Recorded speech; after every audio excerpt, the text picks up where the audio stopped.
गाँव की सुबह का नर्म उजाला और ठंडी हवा का सुकून। आज की मुलाकात ज़रीन से। एक ऐसी खातून जो अपने कंधों पर सेहत का जिम्मा उठाए,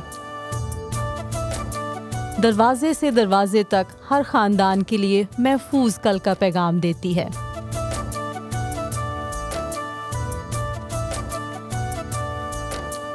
ये मुस्कुराता हुआ गांव और सेहतमंद खानदान ज़रीन के जज्बे का खूबसूरत अक्स है।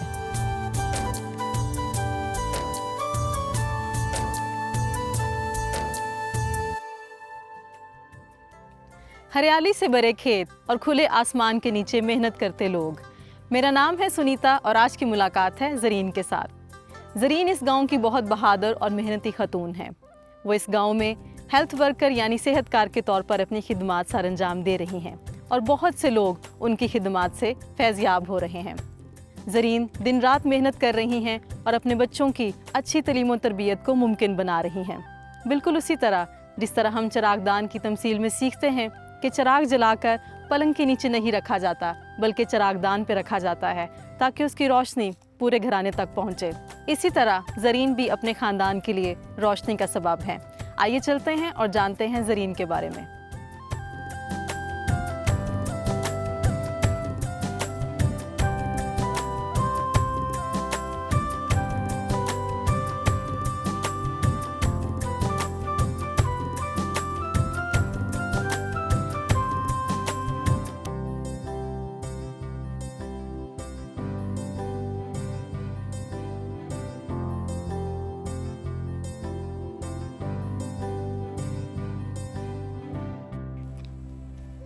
सलाम जी।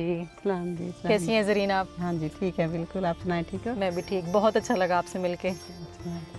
मुझे लग रहा है आप जा रही हैं कतरे हाँ पिलाने जी, के लिए? मेरी आज ड्यूटी है ना कतरों की। अच्छा, तो वो हम पिलाने जा रहे हैं बच्चों को। ठीक है। आए मैं भी चलती हूँ आपके साथ। चलें।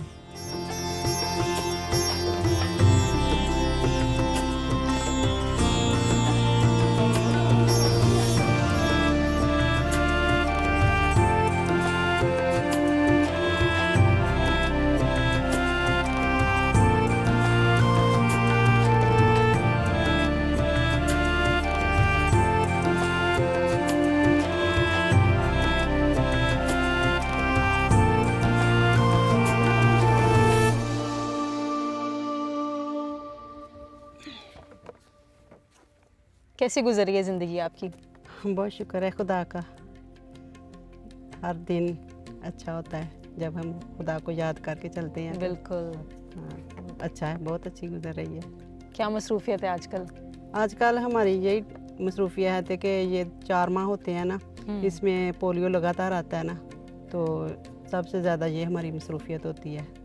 तो क्या आपकी टाइमिंग है ड्यूटी की? सुबह मॉर्निंग 8 बजे जाते हैं, 2 बजे तक हमारा पोलियो होता है। उसके बाद हम दूसरे गांव जाते हैं अपने सेंटर पे, उधर हमने रिपोर्ट देनी होती है। आज मेरा पहला तजुर्बा था किस तरह जाना, गलियों में घरों में जाना और बच्चों को कतरे पिलाना। मुझे अच्छा लगा देख के। बहुत बड़ी खिदमत है आपकी ये। जी। अपनी ज़िंदगी के बारे में कुछ बताएं, अपने ख़ानदान के बारे में। कितने बच्चे हैं आपके?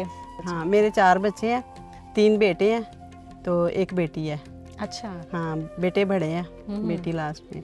क्या करते हैं बच्चे? हाँ, बच्चे पढ़ा लिखा दिए हैं मैंने, जो हमारी जिम्मेदारी थी। मैं तो मशक्क़त करके, पोलियो करके, कतरे पिला के, और मेरे हस्बैंड थे वो भी काम करते थे। उनके साथ मिलकर हमने स्ट्रगल की है, बच्चों को पढ़ाया लिखाया। तो अब पढ़ रहे हैं, कुछ नौकरियां कर रहे हैं। बहुत अच्छी बात है और मुझे बड़ा अच्छा लगा कि आप इतनी मेहनती हैं और आपने मेहनत करके बच्चों को पढ़ाया है। हाँ। अभी आपने अपने शौहर का जिक्र किया था जी। कैसे उनकी वफात हुई? हाँ, उनको हार्ट अटैक आया था। ओहो, जी। अफसोस हुआ मुझे ये जानकर, लेकिन खुदा का शुक्र है कि आप बहुत मजबूत हैं। आपने हिम्मत नहीं हारी और आपने इतनी मेहनत की और बच्चों को आपने पढ़ाया लिखाया। हेल्थ केयर सर्विस की जो इनकम आपको आती है उसके साथ घर का गुजारा हो जाता है? हाँ, पहले तो हो जाता था, लेकिन इस दफ़ा ये है कि महंगाई बहुत ज़्यादा है, तो मैं अपना साइड बिजनेस छोटे छोटे कर लेती हूँ। जो मुझे अच्छा लगता है कि इसमें ज़्यादा मुझे इनकम मिल जाएगी तो मैं वो कर लेती हूँ, क्योंकि एक तनख्वाह से नहीं गुजारा होता, क्योंकि बच्चे पढ़ भी रहे थे तो कोरस भी साथ कर रहे थे। तो इनके पापा की डेथ हो गई थी, फिर मैनेज करना बहुत मुश्किल हो गया था। तो इसलिए मैंने थोड़ा सा साइड बिजनेस भी साथ रखा हुआ है। वो अपनी ड्यूटी के दौरान के बाद ना, ड्यूटी के बाद मैं वो करती हूँ। बहुत अच्छी बात है। और ये बड़ी हैरानकुन बात है कि आपने अपने शौहर की वफ़ात के बाद सब कुछ खुद हैंडल किया और आपने मेहनत की, और सिर्फ एक काम नहीं, आप और भी काम कर रही हैं ताकि बच्चों का अच्छा मुस्तकबिल बन सके। हेल्थ केयर सर्विस में आपको कितने साल हो गए? 2004 में मैंने ज्वाइन किया था।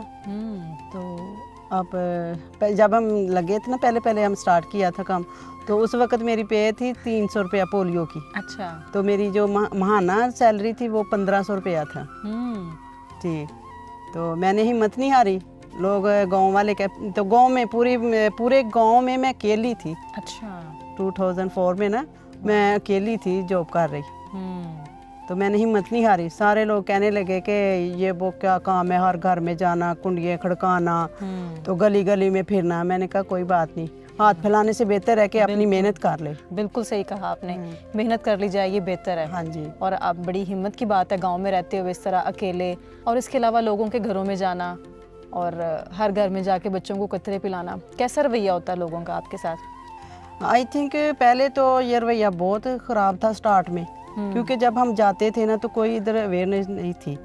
तो जब मैंने ड्यूटी ज्वाइन की तो घरों में सारी बात है, सारे लोग बातें करते थे कि ये दोपहर होती है, सुबह होती है, गर्मी होती है, सर्दी होती है, ये हमें तंग करते हैं, हमारे बच्चों को तंग करते हैं। बाज़ों का तो इनकारी बच्चे होते थे कि हमने कतरे नहीं पिलवाने।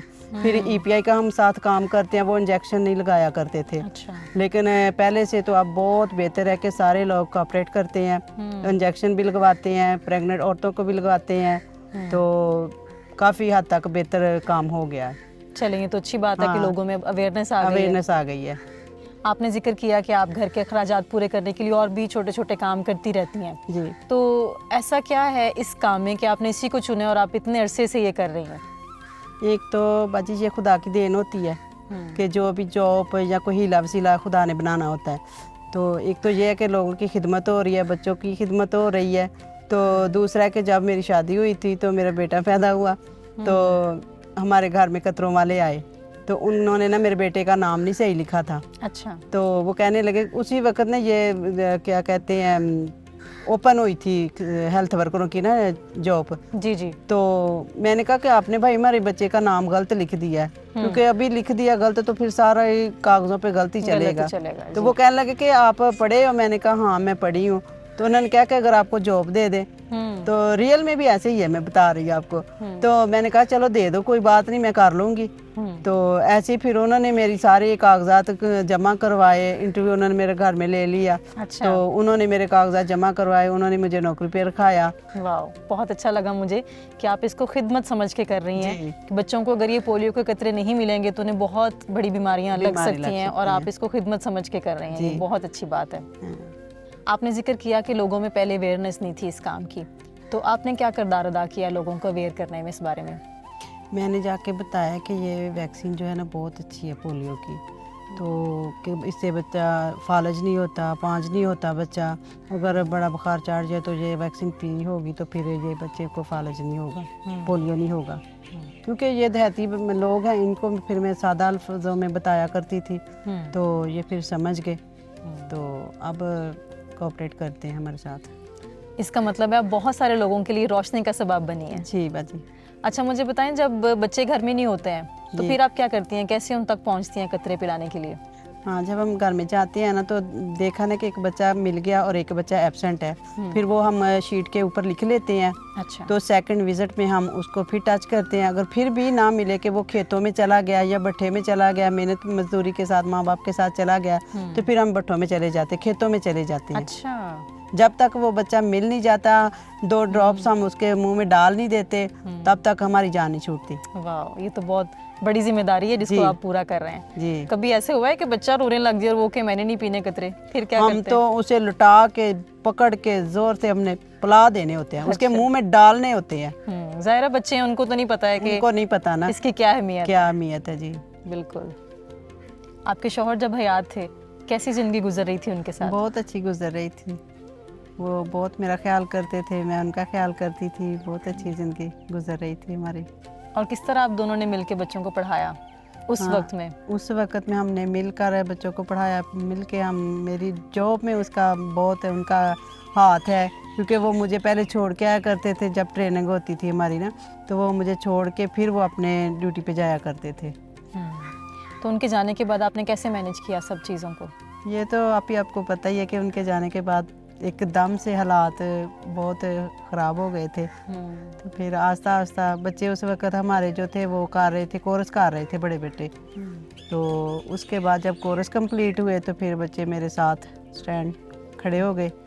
तो अब शुक्र है खुदा का कि अच्छा वक्त गुजर रहा है। खुदा का शुक्र है। जी। मुझे बताएं क्या कोर्सेज किए हुए हैं आपके बच्चों ने? हाँ, मेरे बड़े बेटे ने BSN भी किया, BSN अब कर रहा है। अच्छा। तो पहले लाइट हॉस्पिटल में उसने डिस्पेंसर किया है, DHMS का कोर्स भी किया है उसने।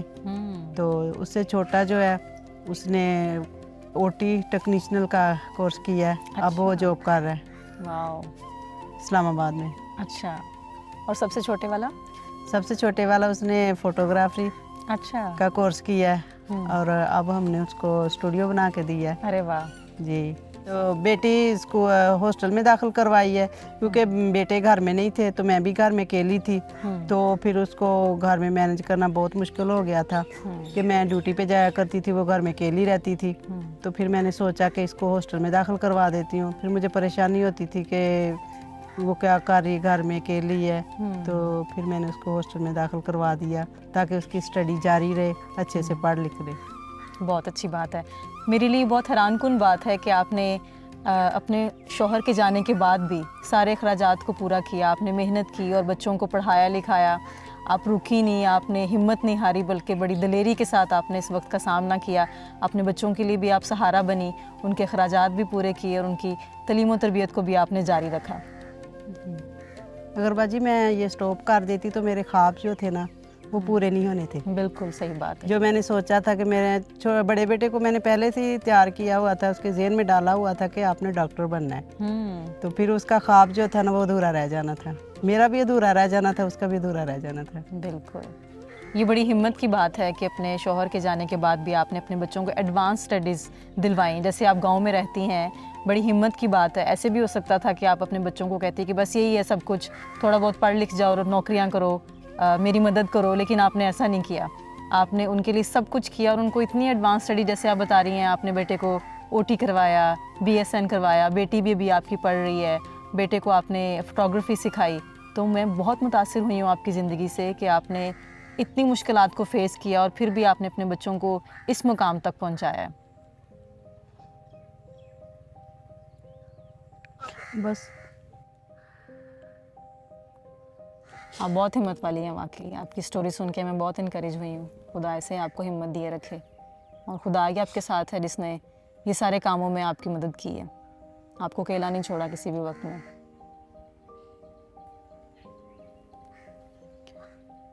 इससे बढ़कर ये बहुत अच्छी बात है कि मेरी ज़िंदगी दवाइयाँ ज़िंदगी थी, हम दोनों की दवाइयाँ ज़िंदगी थी। हमने फर्स्ट प्रायोरिटी यीशु को दी है कि यीशु तू हमारा, हम तेरे हैं। बिल्कुल बिल्कुल। तो उसी ने हमें कामयाब किया है। हमारी इसमें कोई लियाकत नहीं, हमारी इसमें कोई बात नहीं है, ये सिर्फ खुदा ने किया है हमारे साथ, मियाँ के होते भी, मियाँ के बाद भी। ये बहुत खूबसूरत बात की आपने कि खुदा ही है जो हर हाल में हमारे साथ है। जब आपके शौहर थे तब भी ज़रूरियात खुदा ही पूरी कर रहा था, हौसला तसल्ली खुदा ही दे रहा था, और उनके जाने के बाद भी खुदा ने आपकी ज़रूरियात को पूरा किया और सब कुछ हुआ। बच्चे इतने अच्छे मकाम पे हैं, ये उसकी बरकत है आपके ख़ानदान के लिए और आपकी ज़िंदगी के लिए। दुआया ज़िंदगी कैसी है आपकी? खुदा के साथ कैसा रिलेशन है? हाँ, खुदा के साथ हमारा बहुत अच्छा रिलेशन है, हम दोनों का बहुत अच्छा रिलेशन था। यहाँ तक कि मेरी मियाँ को पहले प्रे करनी नहीं आती थी। अच्छा। तो जब हम दोनों ने मिलके बैठना तो मैंने कहना कि अजीम आप दुआ करो, तो उन्होंने कहना कि आप करो। मैंने कहा नहीं, मैं तो करती हूँ, आप भी करो। तो उनको भी मैंने दवाइया माहौल में अटैच किया, फिर वो मेरे से भी ज़्यादा प्रे करते थे। अच्छा जी, वेरी नाइस। तो बच्चे हो गए, फिर हमने बच्चों को भी इसी दवाइया माहौल में डाला। तो रात को हम सब मिलकर बैठ के दुआ करते थे, सुबह को उठ कर दुआ करते थे, कि हर काम हम दुआ से शुरू करते थे। इवन कि मेरे बच्चे बीमार होते तब भी मैं बच्चों को ऑयल ही लगाती थी। अच्छा। हाँ, दवाइयाँ वगैरह से मैं बहुत अवॉइड करती थी। पहले मैं यीशु को तरजीह देती थी, पहले प्रे करनी है। तो अगर देखा ना कि बच्चे को बुखार हो रहा है, फीवर हो रहा है, तो मैंने फ़ौरन ही प्रे करनी और ऑयल लगा देना। तो खुदा का शुक्र है कि बच्चों को शिफा हो जाती थी। आपका बहुत ईमान है खुदा पे। बहुत ईमान ये है जान खुदा के मुझे बहुत खुशी हुई है। जी। मैंने आपके साथ अब तक की गुफ्तगू में देखा है कि आप दूसरों के लिए रोशनी बनी है।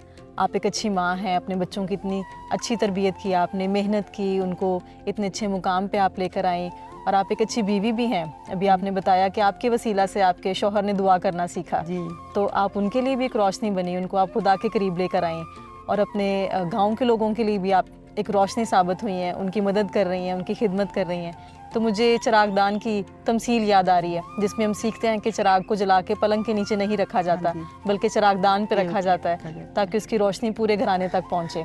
और आपकी ज़िंदगी में भी मुझे वो चीज़ नज़र आ रही है कि जो रोशनी आपको खुदा से मिली है वो आपने दूसरों तक पहुँचाई है, अपने ख़ानदान तक और अपने गाँव वालों तक। हाँ जी बाजी, आप ठीक कह रही हैं।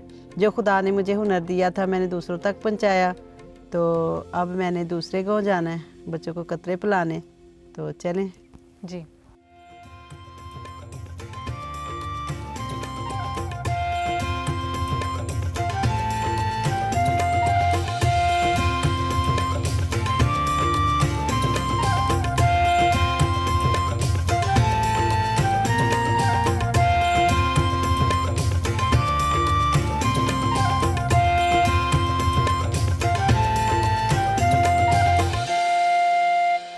ये तो काफ़ी दूर है, आप इतनी दूर पैदल चल के आती हैं? हाँ जी बाजी, देख लें, ये है कि जिधर भी ड्यूटी हमारी लगाएं हमें जाना पड़ता है। मैं बहुत इम्प्रेस हुई हूँ आपकी मेहनत से, आपकी बहादुरी से। गांव में रहते हुए इस तरह इतनी दूर अकेले चल के आना ये आसान नहीं है जी। आप मुझे बताएं, दिन का आगाज़ कैसे होता है आपका?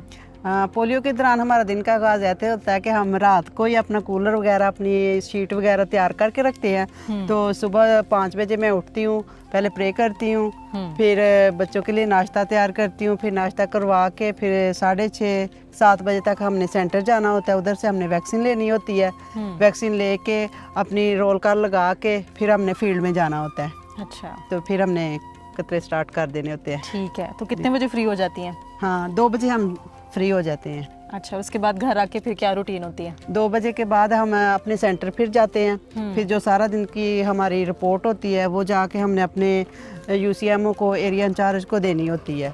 तो 4 बजे फिर हम फारग होते हैं। अच्छा, और फिर घर के काम काज? फिर आके रेस्ट करनी होती है थोड़ी सी, उसके बाद फिर वही रूटीन, घर के काम। रूटीन, सही सही। घर के काम में बच्चे हेल्प करा देते हैं? बच्चे मेरे हेल्प करवाते हैं।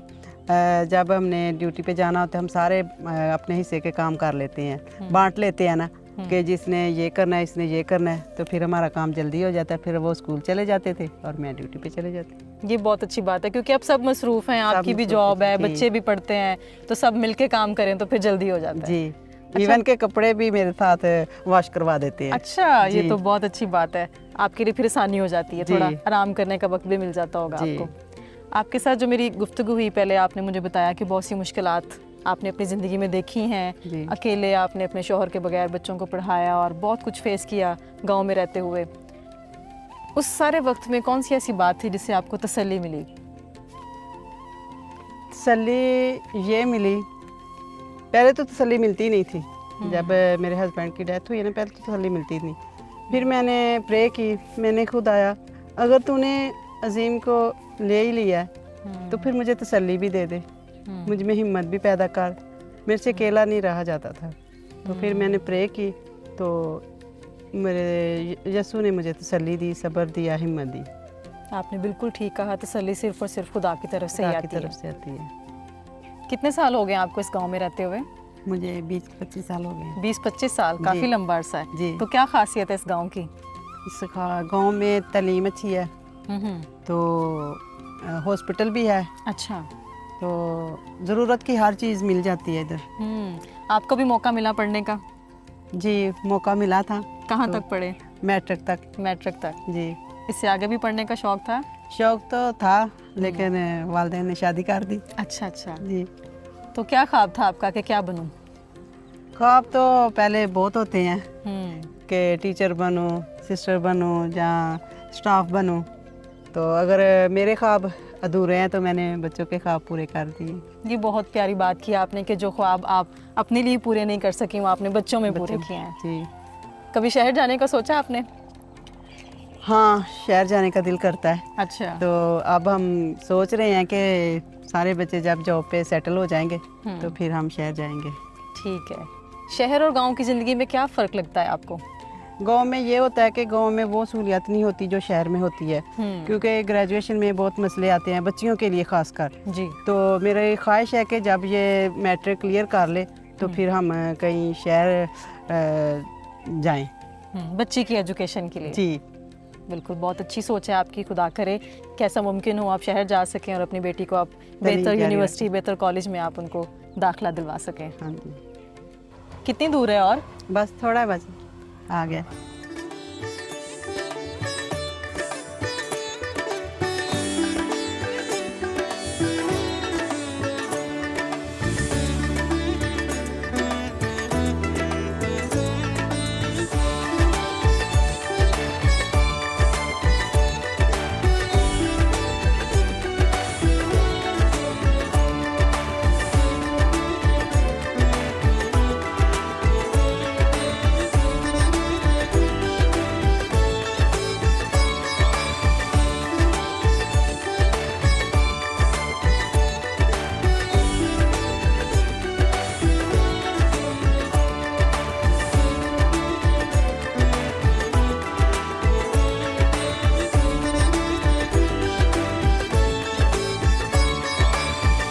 चलें ठीक है बाजी, अब घर चलते हैं। तो आप हमारी मेहमान हैं, तो खाना शाना खाते हैं। जी ठीक है।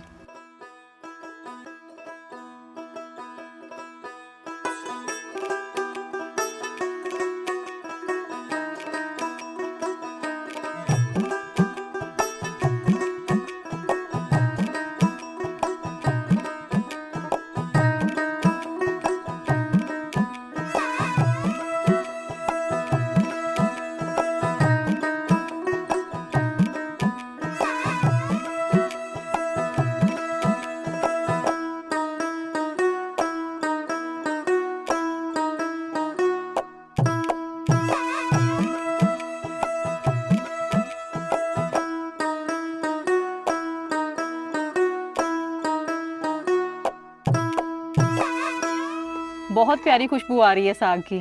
जी। काफी वक्त लगता होगा साग बनाने जी में? बाजी, बहुत ज़्यादा टाइम लगता है। पहले तोड़ के लाना पड़ता है खेतों में से, पहले तो लकड़ियों का इंतज़ाम करना पड़ता है।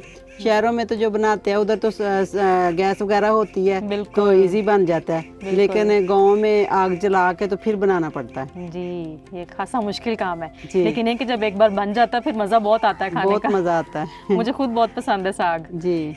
साग के अलावा और क्या अच्छा बना लेती हैं आप? हाँ, और मैं चिकन भी अच्छा बना लेती हूँ, कौरमा बना लेती हूँ, अच्छा। बिरयानी बना लेती हूँ, वाओ। कस्टर्ड बना लेती हूँ, मीठे में गजरेला बना लेती हूँ, जो बच्चे कहीं मैं बना देती हूँ। अच्छा, इसका मतलब आप बहुत अच्छी कुक भी हैं। जी, हलवा भी बना लेती हूँ। अच्छा जी। तो बच्चे क्या ज़्यादा फरमाइश करते हैं आपको? बच्चे ज़्यादा कौरमे की, इसके अलावा बच्चों को मीठे में खीर पसंद है, कस्टर्ड पसंद है, तो ये शौक से खाते हैं। तो सब कुछ आप बना लेती हैं? जी, और इसी चूल्हे पे लकड़ियाँ जला के? जी, इसी चूल्हे पे। वाओ, बड़ी मेहनत का काम है ये। जी। बाहर के काम भी करना और फिर घर आके लकड़ियों का चूल्हा जला के कुकिंग करना जी काफी मुश्किल काम है। लेकिन आपने मुझे बताया बच्चे आपकी हेल्प कर देते हैं। हेल्प कर देते हैं, बहुत अच्छी बात। कुकिंग में भी हेल्प कर देते हैं, सफाई करने में भी हेल्प कर देते हैं, सारे काम में हेल्प कर देते हैं। सही। आज आपके साथ गुफ्तगू में मैंने देखा कि आपकी ज़िंदगी में बहुत उतार चढ़ाव आते रहे हैं, तो आपकी लाइफ में कौन सी ऐसी चीज़ थी जिससे आपको हिम्मत मिलती रही और आप आगे बढ़ती रहीं? सबसे पहले तो मुझे हिम्मत खुदा ने दी। जब हम खुदा के हाथ में डोरी दे देते हैं तो वो हिम्मत खुद ही दे देता है। बिल्कुल बिल्कुल ऐसा ही है, और मैं देख रही हूँ प्रैक्टिकली वो आपकी लाइफ में हुआ है। जी। खुदा से जो आपको हिम्मत मिली उसको आपने इस्तेमाल की और आप यहाँ तक पहुँची हैं, कामयाब हुई हैं, अपने बच्चों को भी आपने कामयाबी दी है। जी। आपकी ज़िंदगी में ईमान का क्या मतलब है? ईमान का ये मतलब है कि हमारा खुदा में यीशु मसीह जिंदा है, आज और कल बल्कि अब्बल तक ही जिंदा है। इसी पे हमारा ईमान है, क्योंकि हमारा खुदा में यीशु मसीह जिंदा है, उसकी कब्र खाली है, तो हमारा यही ईमान है। बिल्कुल ठीक कहा आपने। मुझे आज बहुत अच्छा लगा आपसे मिलके। सारा दिन आपके साथ गुजरा और मैंने देखा कि आप बहुत मेहनती हैं। अपने बच्चों के लिए आपने बहुत मेहनत की है और आपका खुदा पे बहुत ईमान है। आपने बहुत मुश्किलात का सामना किया, लेकिन आप बड़ी बहादुरी के साथ कायम रहीं और आपने हिम्मत नहीं हारी है। जी। और आपकी दुआया ज़िंदगी के बारे में भी जान के मुझे बहुत अच्छा लगा है। मेरी दुआ है कि आप हमेशा इसी तरह मजबूत रहें, खुदा आपको हिम्मत दिए रखे और आप इसी तरह अपने घराने के लिए बरकत का और रोशनी का बायस बनी रहें हमेशा।